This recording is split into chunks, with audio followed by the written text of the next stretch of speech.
आज मैं आप लोगों के लिए विश्वकर्मा जन्म से जुड़ी पौराणिक कथा लेकर आए हैं। आखिर कैसे जन्म हुआ इनका, वे कौन थे इनके माता पिता। बिना किसी देरी के हम बढ़ते हैं आगे। कृष्ण पक्ष भाद्र महीने के कृष्ण पक्ष की चतुर्दशी ऋषि विश्वकर्मा की पूजा की जाती है। इस दिन पूजा करने से व्यापारियों को विशेष फल की प्राप्ति होती है।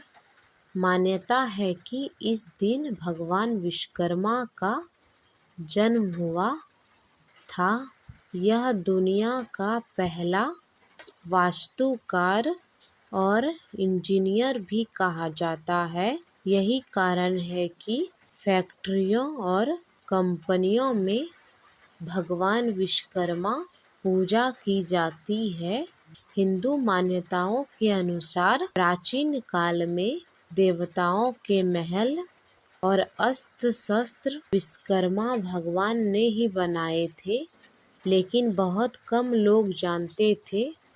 लोग जानते हैं कि भगवान विश्वकर्मा का कैसे जन्म हुआ। इस बार हम आपको यही बताने जा रहे हैं। पौराणिक कथाओं के अनुसार जब सृष्टि अपने प्रारंभ में थी, तब भगवान विष्णु प्रकट हुए थे। वे क्षीर सागर में शेषनाग के शैया पर विराजमान थे। विष्णु जी की नाभि से कमल निकला। इसी कमल से ब्रह्मा जी ने 5 मुखों के साथ प्रकट हुए। ब्रह्मा जी के पुत्र का नाम वासुदेव था। वासुदेव धर्म की वस्तु नामक स्त्री जन्मे 7वें पुत्र थे। इनके पत्नी का नाम अंगिरसी था। इन्हीं से वासुदेव का पुत्र हुआ, जिसका नाम ऋषि विश्वकर्मा था। मान्यता है कि अपने पिता वासुदेव की तरह ही ऋषि विश्वकर्मा भी वास्तुकला के कार बने। भगवान विश्वकर्मा अपने पिता के तरह ही वास्तुकला के महान विद्वान ज्ञाता बने।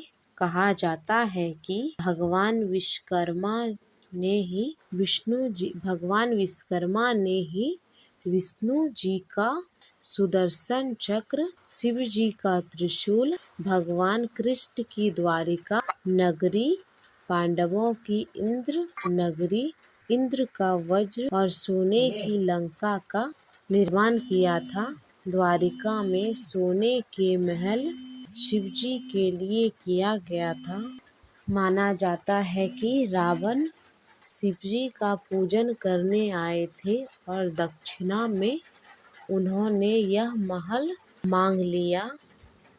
माना जाता है कि विश्वकर्मा भगवान ने कई वस्तुओं का निर्माण किया।